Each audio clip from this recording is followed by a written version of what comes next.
Hello मेरे प्यारे बच्चों, my name is Sunil Shinde. Welcome to Shinde's chemistry techniques.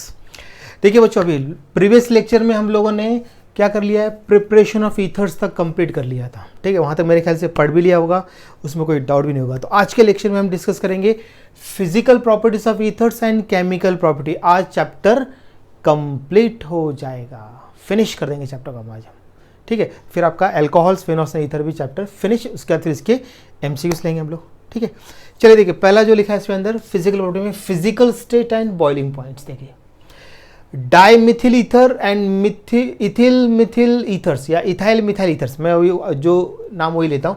Dimethyl ethers and ethyl methyl ethers are gases. मतलब अगर methyl word आ गया कि गैस, देखो यहाँ पर मिथाइल, देखो यहाँ पर एक भी अगर मिथाइल वर्ड आ गया, एक भी CH3 ग्रुप है, मिथाइल ग्रुप है, तो समझ लीजिए वो गैस होगा। अगर मिथाइल ग्रुप नहीं है तो फिर गैस नहीं है। तो यहाँ पे देख लीजिए, मतलब हम शॉर्ट में इसको ऐसे बोल सकते हैं कि मिथाइल ईथर्स आर गैसेस, ऐसे बोल सकते हैं। फिर देखिए, अदर ईथर्स मतलब मिथाइल ईथर को छोड़कर जो भी लेंगे, are colourless liquid with pleasant odour रहता है, अच्छी स्मेल आती है उसकी। प्लीजेंट ऑर्डर मतलब अच्छी स्मेल, ठीक है ना। कलरलेस लिक्विड और प्लीजेंट स्मेल मतलब मिथाइल ईथर को छोड़कर। फिर देखो, lower ethers are highly volatile. Lower जो रहेंगे मिथाइल इथाइल तक जो रहेंगे are highly volatile and highly inflammable substance. ठीक है ना। तो जैसे कि डाई मिथाइल ईथर या मिथाइल इथाइल ईथर या फिर डाई इथाइल ईथर, ये आपके लोअर में आ जाएंगे। ठीक है ना। तो boiling points of ether show gradual increase with the increase in molecular mass. जैसे जैसे मॉलिक्यूलर मास बढ़ेगा क्या होगा, उसका बॉइलिंग पॉइंट भी बढ़ता जाएगा। जैसे देखो, अभी डाई मिथाइल ईथर का 248 केल्विन है, डाई इथाइल मिथाइल ईथर का क्या है 284। देखो बढ़ रहा है, एक यहाँ पे 3 कार्बन है, 2 और 1 3, यहाँ पे 2 है, यहाँ पे देखो 2 और 2 4, 308। तो जैसे जैसे आप इसका कार्बन बढ़ाते जाएंगे, मतलब मॉलिक्यूलर मास बढ़ा जाएंगे, तो बॉइलिंग पॉइंट बढ़ते जाएगा। ठीक है, चलिए इतना नोट कर लीजिए। ओके, अब देखते हैं पोलैरिटी एंड सॉल्युबिलिटी। पहले पोलैरिटी का पॉइंट क्लियर करता हूँ मैं। देखिए, अभी जो ईथर होता है उसमें क्या होता है, नेट डायपोल मोमेंट बहुत ही कम होता है, इसलिए वो स्लाइटली पोलर होगा। स्लाइटली पोलर होगा तो क्या होगा, वाटर में slightly soluble, low boiling point, ये सब उसको अफेक्ट करते हैं। लो पोलैरिटी है, ठीक है ना। देखिए, the dipole moment of the 2 carbon oxygen, दिख रहा है ये carbon oxygen bonds does not cancel. देखो इस डायरेक्शन में डज नॉट कैंसिल, ठीक है ना, of does not cancel each other and therefore ether possess small net dipole moment, थोड़ा सा डायपोल मोमेंट आता है इसका। जैसे एग्जांपल लिखा, dipole moment of di ethyl ether कितना है 1.18 डिबाई। ठीक है ना। तो 1.7 रहा तो फिर वो आयनिक होता है पूरा, लेकिन अब ये क्या है, पार्शियली आयनिक है। ये नेट डायपोल मोमेंट साइड ला रहा है। ठीक है ना, आप लोगों ने ये केमिकल बॉन्डिंग में पढ़ा होगा। ठीक है ना, नेचर ऑफ केमिकल बॉन्ड देख लीजिए। फिर नेक्स्ट देख लीजिए, द वीक पोलैरिटी है इसकी, बहुत कम डायपोल मोमेंट है। तो ethers do not affect their boiling point which are about the same as alkane having comparable molecular masses. उसकी जो ये रहता है क्या नाम, बॉइलिंग पॉइंट, वो अल्केन के ऑलमोस्ट सेम रहता है। अब देखो, मैं नेम लिखा, यहाँ नॉर्मल हेप्टेन है, यहाँ पे मिथाइल एन पेंटाइल ईथर है, यहाँ पे एन हेक्साइल अल्कोहल है, यहाँ पे अल्केन है, यहाँ पे ईथर है, यहाँ पे अल्कोहल है। देखो मॉलिक्यूलर मास देखो, इसका 100 लिखा है मैंने, इसका 102, इसका 1, इन दोनों को देखो सेम है। लेकिन यहाँ पे देखो 371, 373 और 430, उसमें हाइड्रोजन बॉन्डिंग है। इसमें क्या होता है, देखो अभी आपका अगर हम ईथर की बात करते हैं, ईथर में डायपोल फोर्स होता है, अल्केन होता है वैंडर वाल फोर्स होता है, और इधर होता है हाइड्रोजन बॉन्डिंग। इसलिए जिसमें हाइड्रोजन बॉन्डिंग होता है उसका बॉइलिंग पॉइंट सबसे ज़्यादा होगा। इसमें है डायपोल फोर्सेस, ठीक है ना, इसलिए थोड़ा कम है। इसमें वीक वैंडर वाल फोर्स इसलिए सबसे कम पोलर है, पोलर होता ही नहीं है अल्केन तो। ठीक है ना, इस टाइप से ये पॉइंट है। तो मतलब नेट डायपोल मोमेंट कैसा होता है, बहुत ही स्मॉल होता है, इसलिए क्या होता है, इसका कम पोलैरिटी। ठीक है ना, इसलिए कम बॉइलिंग पॉइंट शो करता है। लो पोलैरिटी और लो बॉइलिंग पॉइंट भी होगा उसका, क्योंकि पोलैरिटी भी डिपेंड करता है आपका बॉइलिंग, जितना ज़्यादा पोलर उतना ज़्यादा बॉइलिंग पॉइंट। तो कर लीजिए इसको नोट। ओके, अब नेक्स्ट देखते हैं। ईथर जो होता है वाटर में स्लाइटली सॉल्युबल होता है due to formation of intermolecular hydrogen bonding. देख लीजिए, ईथर था slightly soluble in water due to formation of hydrogen bonding between ethers and water molecules. देखो ये ईथर मॉलिक्यूल लिखा ROR और यहाँ पे वाटर। तो वाटर का हाइड्रोजन और ईथर का ऑक्सीजन दोनों के बीच में क्या रहता है, इलेक्ट्रोस्टैटिक फोर्स अट्रैक्शन, तो उसको बोलते हैं hydrogen bonding. Inter molecular hydrogen bonding formation कारण क्या होता है, ईथर्स वाटर में स्लाइटली सॉल्युबल होता है। जैसे एग्जांपल देख लीजिए, थोड़ा सा ये बहुत काम का पॉइंट है, MCQs में आ सकता है। तो डाई इथाइल ईथर का कितना होता है 7.5 ग्राम पर 100 ग्राम ऑफ वाटर डिजॉल्व होगा, और एन ब्यूटिल अल्कोहल जो होगा वो 9 ग्राम पर 100 ग्राम वाटर। मतलब ये जो डाईइथाइल ईथर है ये कितना 7.5 ग्राम क्या होगा आपका डिजॉल्व होगा, 7.5 ग्राम, ठीक है ना, 100 ग्राम ऑफ वाटर में। और अगर अपने एन ब्यूटाइल अल्कोहल लिया तो वो 9 ग्राम पर 100 ग्राम वाटर डिजॉल्व होगा। ये पॉइंट काम का है, ये आपको अच्छे से कर लेना है, ये शायद एमसीक्यू इसमें आ जाए।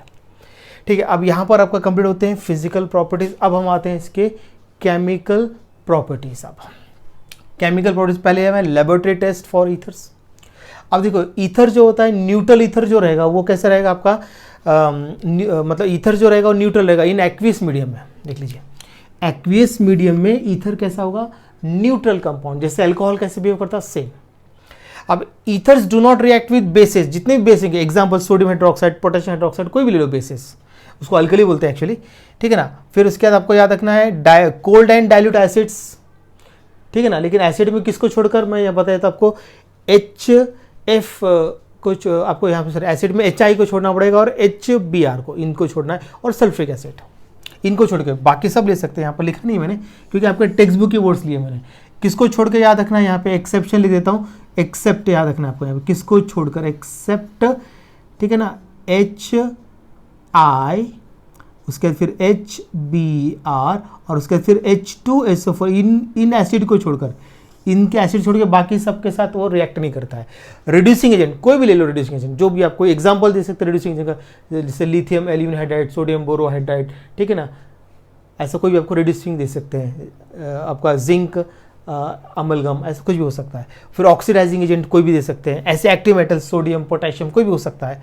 However ethers dissolve in cold and concentrated sulphuric acid due to formation of oxonium ion. देखो अगर ईथर को हमने सल्फ्रिक एसिड डिजॉल्व किया, कोल्ड और कॉन्सेंट्रेट लेना, तो क्या बनेगा, ऑक्सोनियम आयन, मतलब ये इसका प्रोटोनेटेड हो जाएगा। प्रोटोनेट ईथर को हम क्या बोलते हैं, ऑक्सोनियम आयन बोलते हैं। देखो इस पर प्लस चार्ज है यहाँ पर।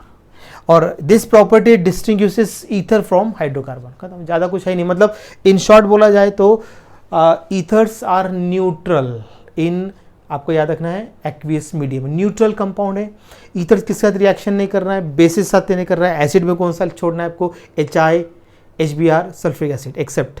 फिर active metals, reducing agent, oxidising agent, active metal इनके साथ रिएक्ट नहीं करता क्योंकि ईथर लिंकेज होता है बहुत ज़्यादा स्ट्रॉन्ग। यहाँ पे एक बहुत बढ़िया क्वेश्चन आ सकता है एमसीक्यूज में, इसके लिए बहुत अच्छे से करना है, ठीक है ना, टेस्ट भी है। और जैसे अब ईथर को हम सल्फ्रिक एसिड रिएक्शन करते हैं कोल्ड और कॉन्सेंट्रेटेड, तो क्या बनता है, ऑक्सोनियम आयन। और ये प्रॉपर्टी क्या कर रहा है, डिस्टिंग्विश कर रहा है फ्रॉम हाइड्रोकार्बन। हाइड्रोकार्बन ऐसे ऑक्सोनियम आयन फॉर्म नहीं करते, मतलब वो प्रोटोनेटेड नहीं होते, ठीक है ना। तो आप इसको कर लीजिए नोट। ओके, अब देखते हैं reactions involving alkyl group of ether. Ether का सिर्फ इसमें अल्काइल ग्रुप इन्वॉल्व होगा, इसमें सिर्फ एक ही रिएक्शन है, फॉर्मेशन ऑफ पेरोक्साइड, ठीक है ना। अब देखो हमने एग्जांपल है diethyl ether reacts with oxygen, और ये है ना long contact with air, air continuous contact रहता है इसके अंदर। जैसे अभी ये हमने डाईइथाइल को एक्सपोज कर दिया एयर में, तो फिर उसमें क्या होता है, इसके जो ये जो रहता है ना हाइड्रोजन को रिप्लेस कर, क्योंकि अल्काइल ग्रुप का पार्ट यहाँ का करो या यहाँ का करो कुछ फर्क नहीं पड़ता है। तो ये सर रिएक्शन करके देखो OOH, यहाँ का एक H जो होगा ना CH2 होता है, एक H शिफ्ट होकर उसमें 2 ऑक्सीजन, मतलब पर ऑक्साइड लिंकेज जाएगा, इसको लेंगे पर ऑक्साइड ऑफ डाईइथाइल ईथर। तो ये जो होता है, तो अभी कोई भी ईथर को अगर एक्सपोज करेंगे तो वो क्या बनाएगा, पर ऑक्साइड बनाएगा। और ये पर ऑक्साइड जो होता है हार्मफुल होता है, मतलब मीन्स हैजार्डियस होता है, ठीक है ना। और ये क्या होता है, एटमॉस्फेयर में एकदम एक्सप्लोड होता है, ऐसे वायलेंटली एक्सप्लोड होता है। तो यहाँ लिखा है ना point, all ethers which have been expose to atmosphere contain peroxide, सभी परऑक्साइड बनाएंगे। एंड परऑक्साइड्स आर हैजार्डियस, मतलब harmful, because they decompose violently at high temperature, ऐसा एक्सप्लोड हो जाता है। तो ये पॉइंट आता है, इसमें सिर्फ एक ही है, फॉर्मेशन ऑफ परऑक्साइड, ठीक है। फिर देखेंगे नेक्स्ट। अब ओके, अब देखते हैं reactions involving carbon oxygen bond. मतलब इसमें क्या होता है, कार्बन ऑक्सीजन बॉन्ड का ब्रेकिंग होता है। इसको ऐसे लिख सकते हैं, reactions involving breaking of carbon oxygen bond, ऐसे लिख सकते हैं, breaking of carbon oxygen bond. तो उसमें पहले लिया reaction with hot dilute sulphuric acid, मतलब यहाँ पे एसिड हाइड्रोलिसिस होने वाला है। हाइड्रोलिसिस लिखा है मतलब एसिड हाइड्रोलिसिस होगा। देखो ईथर्स को हम किसे हीट किया, dilute sulphuric acid undergo hydrolysis to give alcohol और फिनॉल बन सकता है। देखो अभी ईथर को मैंने, इसका एसिड है, मतलब addition of water in the presence of dilute sulphuric acid, तो क्या बनेगा, अल्कोहल। अगर सिंपल होगा, यहाँ पे सिंपल ईथर लिया है, डाई मिथाइल ईथर, तो बनेगा सेम अल्कोहल। तो इससे डाई मिथाइल ईथर से बनेगा मिथाइल अल्कोहल, क्योंकि इसमें एक ये बॉन्ड ब्रेक होगा तो वाटर का H यहाँ पे अटैच करना है और OH यहाँ पे अटैच करना है। ये बॉन्ड यहाँ से ब्रेक होगा तो H यहाँ पे अटैच किया, OH यहाँ पे किया, या फिर यहाँ पर H यहाँ पे OH, कोई फर्क नहीं होगा। सेम सिंपल इथर आता तो कुछ भी प्रॉब्लम नहीं। यहाँ पर H, यहाँ पे OH, यहाँ पे H OH, यहाँ पे H, प्रोडक्ट कोई बनेगा। 2 मोल्स ऑफ एल्कोहल्स, मतलब methyl alcohol, ethyl die methyl ether लिया तो डाई मिथाइल मतलब मिथाइल एल्कोहल बनेगा। अगर आपने लिया डाई इथाइल ईथर लिया तो 2 मोल्स ऑफ इथेनॉल मतलब इथाइल एल्कोहल, ऐसा रहेगा। अगर मिक्स्ड लिया मतलब मिक्स्ड ईथर लिया तो डिफरेंट एल्कोहल्स, जैसे एग्जांपल लिया हमने इथाइल मिथाइल ईथर तो मिथाइल एल्कोहल और इथाइल एल्कोहल बनेगा। हाँ, अगर आपने यहाँ पे एरोमेटिक लिया तो अभी एक फिनॉल बनेगा और एक एल्कोहल। अब यहाँ पर आप चाहो तो एग्जांपल बना देता हूँ इधर। अब आपने यहाँ पे लिया C6H5OCH3 ले लिया, ठीक है ना, देख लीजिए। तो अब इसका हमने एसिड हाइड्रोलिसिस कर दिया, इसका हमने एसिड हाइड्रोलिसिस कर दिया तो क्या बनना चाहिए यहाँ पर C6H5OH फिनॉल बन गया है और CH3OH मिथाइल एल्कोहल, ऐसा रहेगा, ऐसा बनेगा, ठीक है ना। कर लीजिए इसको नोट डाउन। ओके, अब देखते हैं रिएक्शन विद फॉस्फोरस पेंटाक्लोराइड। तो ethers react with phosphorus pentachloride to form alkyl chloride and क्या बनेगा, फॉस्फोरस ऑक्सीक्लोराइड, ठीक है ना। एल्कोहल में पढ़ चुके हम लोग ये फॉस्फोरस ऑक्सीक्लोराइड। देखो कैसा होगा, यहाँ पे हमने मिक्स ले लिया। अगर सिंपल ले लिया तो दोनों alkyl group same, alkyl halide same रहेंगे, अल्काइल क्लोराइड। और अगर मिक्स लिया तो डिफरेंट, उस पर डिपेंड करता है, ठीक है ना। तो अब देखो हमने यहाँ पे लिया ईथर लिया, उसको PCl5 के साथ रिएक्ट किया तो बोलेगा अल्काइल क्लोराइड। मिक्स्ड है उसलिए डिफरेंट बना है। अगर यहाँ पे सिंपल ईथर होता तो सेम बनते, 2 सेम अल्काइल क्लोराइड। और बाई प्रोडक्ट क्या बनेगा, POCl3 फॉस्फोरस ऑक्सीक्लोराइड, या फिर फॉस्फोरिल क्लोराइड बोलते हैं उसको। जैसे मैंने यहाँ पे लिया मिक्स्ड ईथर लिया तो यहाँ पे बनेगा मिथाइल क्लोराइड, इथाइल क्लोराइड और क्या बनेगा POCl3, क्योंकि 5 क्लोरीन है तो 1 2 और 3 5, एक फॉस्फोरस है एक ऑक्सीजन है, बराबर है। सिंपल लिया होता अगर आपने दोनों डाईमिथाइल ईथर तो क्या बनता है, यहाँ बनता है आपका मिथाइल क्लोराइड, 2 मॉलिक्यूल्स बनता है। अगर डाई इथाइल ईथर लिया होता तो इथाइल क्लोराइड के 2 मॉलिक्यूल बनता था और POCl3, ठीक है ना, ऐसा रहेगा। कोई प्रॉब्लम इसमें? सिंपल रहा तो सेम अल्काइल क्लोराइड, मिक्स रहा तो डिफरेंट अल्काइल क्लोराइड, और बाय प्रोडक्ट फिक्स है POCl3 बनेगा ही। उसका देखते हैं reaction with hot and concentrated acid. Acid मतलब HCl HBr, ये 2 ही लेते हैं। तो alkyl ether react with hot and concentrated HI and HBr to give alcohol and alkyl halide बनेगा। उसका ऑर्डर याद होगा आपको हाइड्रोजन हैलाइड का, HI more reactive than HBr, HBr more reactive than HCl। ये सिर्फ इन दोनों के साथ ही रिएक्ट कर सकता है, इसके साथ नहीं करेगा वो। HCl और HF के साथ नहीं करता रिएक्ट वो, क्योंकि वो वीक एसिड है वो।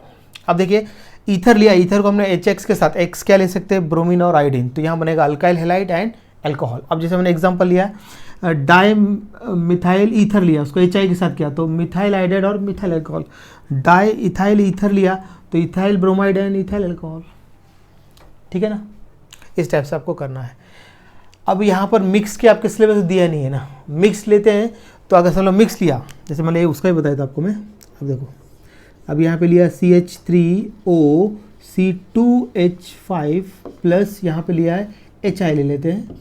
तो अब देखो जो लार्जर ग्रुप होगा वो अल्कोहल में और स्मॉलर आपका अल्काइल हैलाइड में जाएगा। तो मतलब यहाँ पे मिथाइल छोटा ही है ना, तो छोटा आयोडाइड और बड़ा अल्कोहल में, ये रूल है अगर मिक्स होता है तो यहाँ पे बनेगा आपका मिथाइल आयोडाइड प्लस यहाँ पे आ जाएगा आपका C2H5। रूल याद रखना है यहाँ पर, लार्जर ग्रुप अल्कोहल और small group alkyl halide, alkyl bromide या अल्काइल हाइड्राइड जो भी आपको लेना है, ठीक है।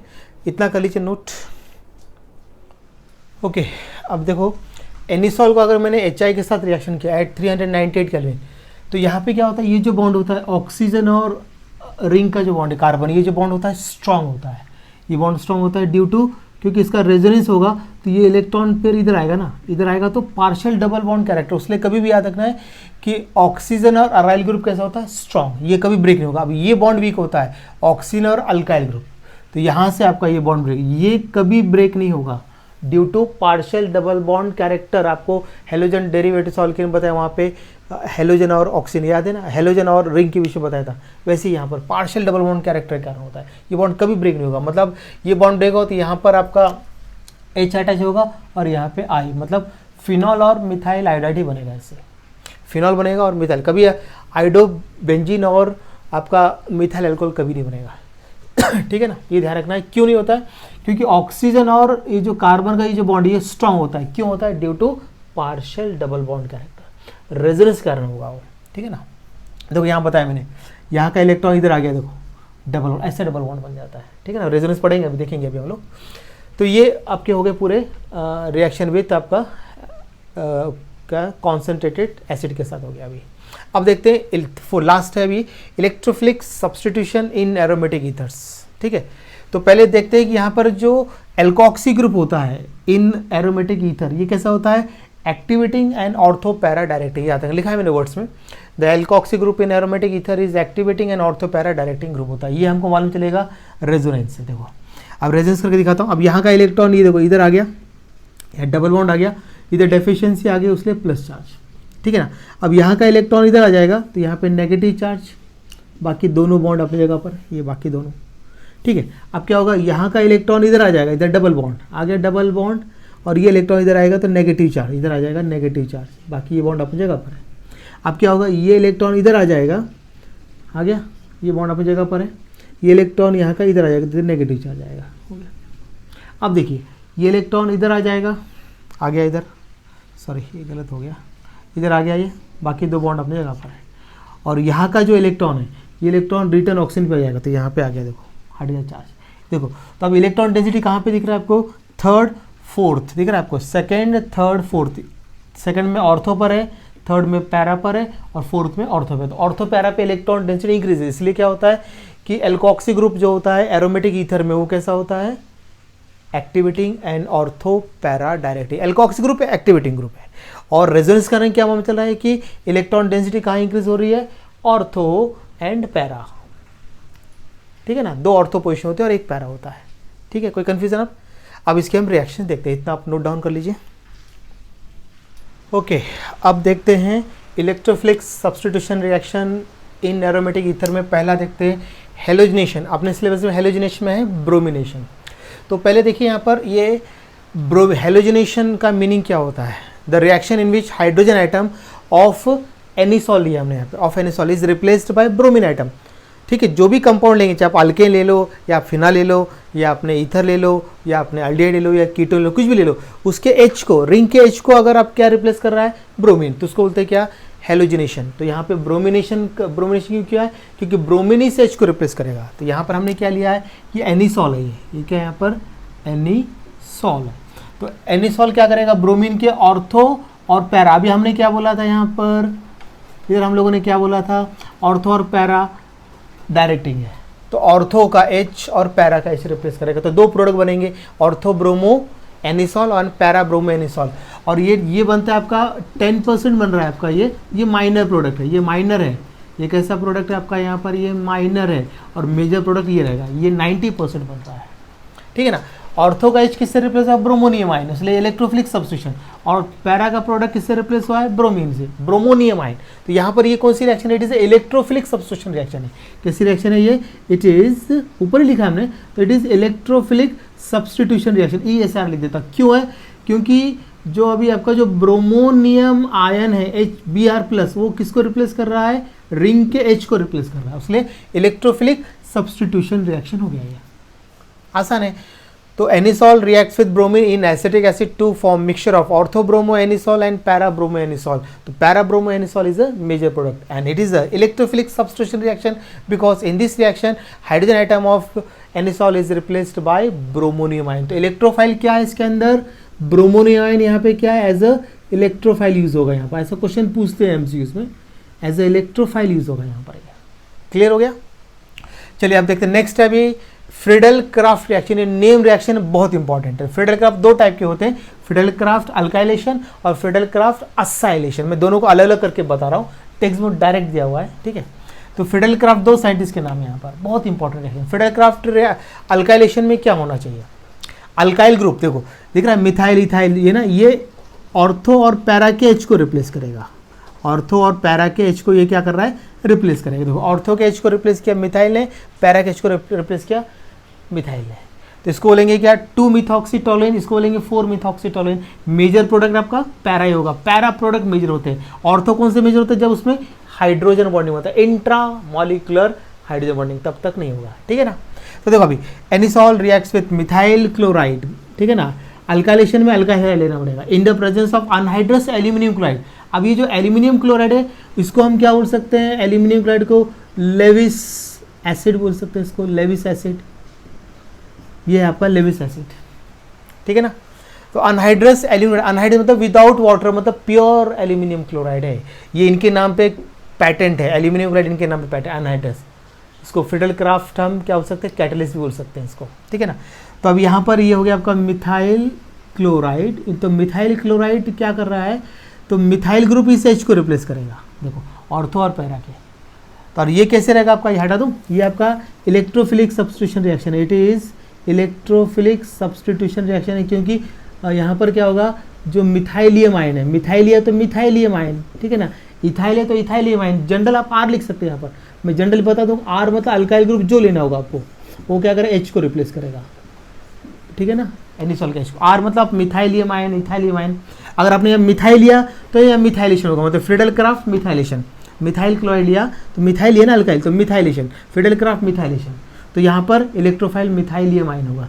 आपने इथाइल लिया तो यहाँ पे आएगा इथाइलेशन, मतलब फिडेल क्राफ्ट इथाइलेशन, मिथाइल इथाइल लेते हैं, एन प्रोपाइल चलेगा, अगर उनको बढ़ाना होगा तो आगे जा सकते हैं उनको हिसाब से। तो ऐसा आपको मिक्स मिलेगा। तो मेजर प्रोडक्ट पैरा के होंगे इसमें सारे में, पैरा।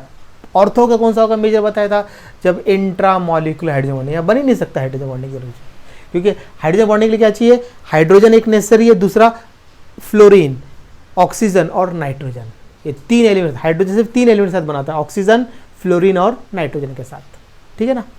तो ये हो गया आपका फिडेल क्राफ्ट अल्काइलेशन। फिर एक और यहीं बता देता हूँ आपको मैं, फिडेल क्राफ्ट असाइलेशन आपको यहीं बता देता हूँ, Fidel Crafts acylation, Fidel Crafts acylation, ठीक है ना, असाइल R यहाँ पे सेकंड लेता हूँ, फिडेल क्राफ्ट असाइलेशन। अब असाइल ग्रुप क्या ले रहा हूँ मैं यहाँ पर, देख लीजिए, CH3COCl एसिटिल क्लोराइड, यहाँ पे एसिटिल लिया उसने एसिटाइलेशन, फिडेल क्राफ्ट एसिटाइलेशन, ये भी वर्ड यूज कर सकता हूँ मैं, फिडेल क्राफ्ट एसिटाइलेशन, ठीक है ना। ये अब ऐसा एसिटिल जो ग्रुप होता है ना, ये 2 कंपाउंड प्रोवाइड करते हैं, एसिटिल क्लोराइड के एक तो प्रोवाइड करेगा एसिटिल क्लोराइड, ये तो एक तो ये प्रोवाइड करेगा, दूसरा आपको याद रखना है एसिटिक अनहाइड्राइड, दूसरा और एक ले सकते हैं हम एसिटिक, इसकी जगह पे मैं और एक क्या ले सकता हूँ, एसिटिक अनहाइड्राइड ले सकता हूँ, CH3CO टेकन ट्वाइस O, ये भी ले सकता हूँ।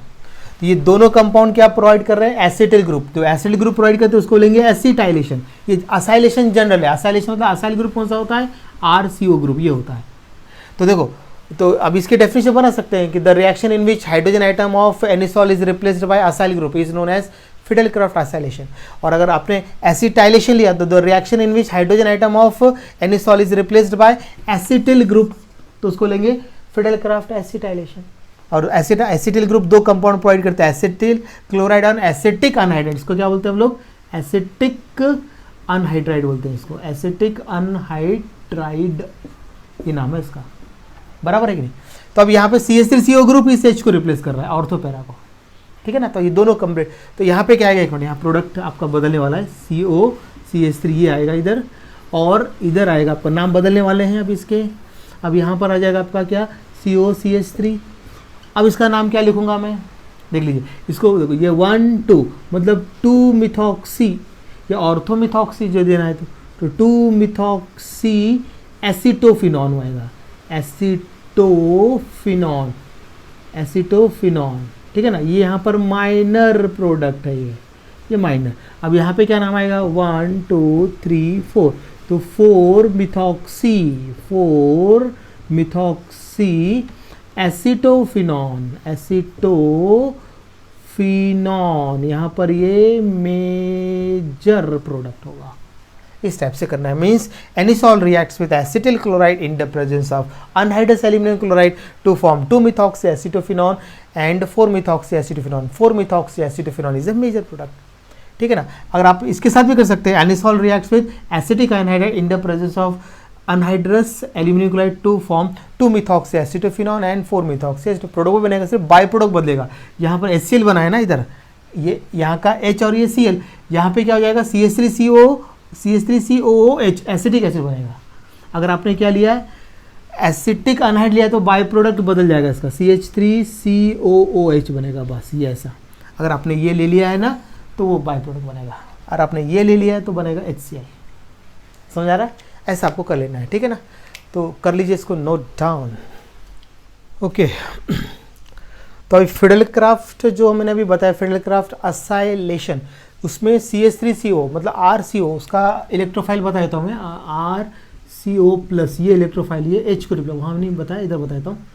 तो अभी वो जो मैंने बताया कि फिडेलक्राफ्ट असाइलेशन मतलब उसमें आपने क्या लिया, एसिटाइलेशन लिया, तो CH3CO ग्रुप आएगा, फिर कौन सा आएगा यहाँ पर, CH3CO प्लस, ये एसिटिलियम ग्रुप किसको रिप्लेस करेगा, एनिसॉल के H को। जनरल ये असाइलियम आयन इस H को रिप्लेस कर रहा है, एग्जाम्पल ये एसिटिलियम आयन इस H को रिप्लेस कर रहा है। तो एसिटिलियम आयन किससे आएगा, एसिटिल क्लोराइड से आएगा या फिर एसिटिक अनहाइड्राइड से आ सकता है, ठीक है ना। ऐसा आपको वहाँ का थोड़ा सा रहेगा तो यहाँ बता दिया मैंने, ठीक है ना, क्लियर है अभी। तो चलिए अब हम आते हैं यहाँ पर last electrophilic substitution reaction, nitration. Nitration मतलब होता है, तो नाइट्रो ग्रुप क्या कर रहा है, एनिसॉल के H को रिप्लेस कर रहा है, उसको बोलते हैं नाइट्रेशन शॉर्ट में। तो अब देखो ऑर्थो और पैरा के H को रिप्लेस कर रहा है, हर जगह वही है, ऑर्थो पैरा के H को रिप्लेस कर रहा है। तो नाइट्रो ग्रुप क्या है, यहाँ पर क्या लेते हैं, नाइट्रेटिक मिक्सचर में पहले बता चुका हूँ, it is the mixture of concentrated nitric acid and concentrated sulphuric acid in the ratio 1:2 ratio रहता है इसका, ठीक है ना, उसको बोलते हैं नाइट्रेटिक मिक्सचर।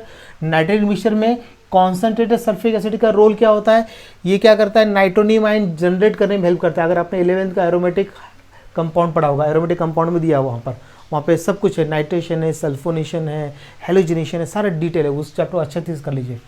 तो नाइट्रो ग्रुप इस H को रिप्लेस करेंगे, H ऑर्थो के H को और पैरा के H को रिप्लेस किया, बन गया यहाँ पर 4 नाइट्रोएनिसॉल, यहाँ बनेगा आपका, सॉरी यहाँ बनेगा 2 नाइट्रोएनिसॉल और यहाँ बनेगा आपका 4 nitroanisole, major product para, clear हो गया।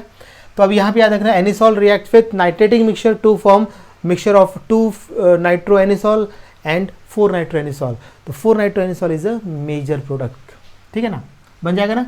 और ये नाइट्रेटिक मिक्सचर, और उस नाइट्रेटिक मिक्सचर में रोल याद रखना है, what is nitrating mixture, it is a mixture of concentrated nitric acid and concentrated sulphuric acid in the ratio 1:2। ये मैंने नाइट्रेटिक मिक्सचर की डेफिनेशन बोला है, मतलब नाइट्रेटिंग मिक्सचर, ठीक है ना। इन दोनों को हम क्या बोल रहे हैं, नाइट्रेटिंग मिक्सचर, याद रखना है, नाइट्रेटिंग मिक्सचर, नाइट्रेटिक मिक्सचर की डेफिनेशन होगी, ठीक है ना। It is a mixture of concentrated nitric acid and concentrated sulphuric acid, ratio याद रखना है, ठीक है। अब कोई प्रॉब्लम नहीं है, आराम से हो जाएगा। अब आते हैं यूजेस बचे, तो वहाँ मुझे अल्कोहल की जगह अल्कोहल लेना चाहिए था, लेकिन ये लास्ट में दिया था, मैंने देखा नहीं था, तो आपके इसमें दो यूज़ ज़्यादा भी नहीं है, use of alcohol, use of ether, uses of phenol है, ठीक है ना। तो यूजेस ऑफ अल्कोहल अब पूरे सबके यूजेस है। तो अल्कोहल में देखो, methyl alcohol is used as solvent for paints और वार्निश, मालूम ना, वार्निश जो लकड़ियों में लगाते हैं, जब लकड़ी घिसने के बाद उस पर एक चमक आती है देखो वुडन की, वो वार्निश होता है, पेंट सब जानते हैं। तो methyl alcohol is used as solvent for paints and varnish. अब देखो ethyl alcohol is used as antifreeze agent in automobile radiator. जो कोल्ड पहले क्या होता था, तो जो पुरानी गाड़ियाँ होती थी ना 4 व्हीलर, उसके अंदर रेडिएटर पानी डालते, देखो आपने बहुत से पुरानी गाड़ी में गाड़ी खराब होती थी, तो उसके अंदर देखो वो कहीं भी जंगल में खराब होती थी, तो वो एक डब्बा लेके जाता, पानी ला के भरता रेडिएटर में।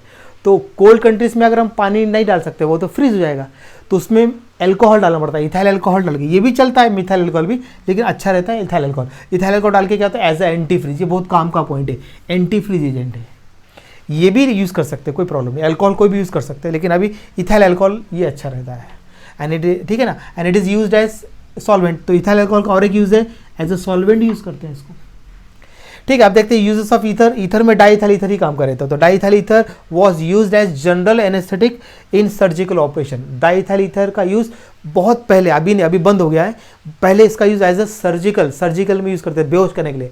सर्जिकल से पहले क्या करता है, पेशेंट को बेहोश करना पड़ता है, तो एज एनेस्थेटिक एजेंट ये है, एनेस्थेटिक, एनेस्थीशिया, उसके डॉक्टर भी अलग होते हैं, मालूम है क्या। तो ये diethyl ether old anaesthetic agent ऐसा बोल सकते हैं, ठीक है। अब diethyl ether is used as solvent for Grignard reagent, Wurtz में भी कर सकते हैं, लिखा नहीं है एक्सेट्रा में, आपको वुड्स भी आ सकता है, वुड्स में यूज़ करते हैं, देखो वुड्स भी लिख देता है, वुड्स रिएक्शन, ठीक है। ऑयल्स, फैट्स सबको डिजोल्व करने यूज़ करते हैं इसको, ठीक है, कर लीजिए इतना नोटिस को। ओके, अब देखते हैं यूजेस ऑफ फिनॉल्स। देखो फिनॉल्स, तो phenol is used in preparation of phenol formaldehyde resin, ये पॉलीमर बनता है, फिनॉल फॉर्मल पॉलीमर, उसमें एग्जांपल दिया बेकेलाइट, ये हम पॉलीमर चैप्टर में पढ़ेंगे, ठीक है ना। फिर देखो phenols are used as antiseptic in common products, देखो उसमें एयर फ्रेशनर आ जाएगा, डिओडेंट्स आ जाएगा, माउथ वॉश आएगा, कैलामाइल लोशंस आएंगे, फ्लोर क्लीनर्स आएंगे, इस सब में एज अ एंटीसेप्टिक यूज़ होता है, ठीक है ना। डेटॉल में यूज़ हो सकता है आपका ये, ठीक है ना। तो इस टाइप से आपको ये कर लेना है।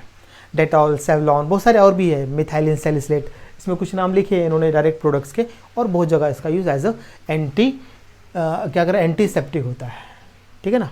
चलिए यहाँ पर ये चैप्टर हो गया आपका कंप्लीट। अब इसके मैं नेक्स्ट वीडियो में इसके MCQs डालने वाला हूँ, ठीक है ना। ओके, तब तक पढ़िए, एक्सरसाइज हम बाद में सॉल्व करेंगे, धीरे धीरे सॉल्व करेंगे एक्सरसाइज, ठीक है ना। तब तक अभी पूरा चैप्टर और MCQs को सॉल्व कर लीजिए, इसके फिर मैं अभी एक्सरसाइज डालना स्टार्ट कर दूंगा आपको, बेफिक्र रहिए आप लोग, ठीक है ना। चलिए इसको कंप्लीट कर लिए इतना, ठीक है, पढ़ते रहिए। Okay, bye.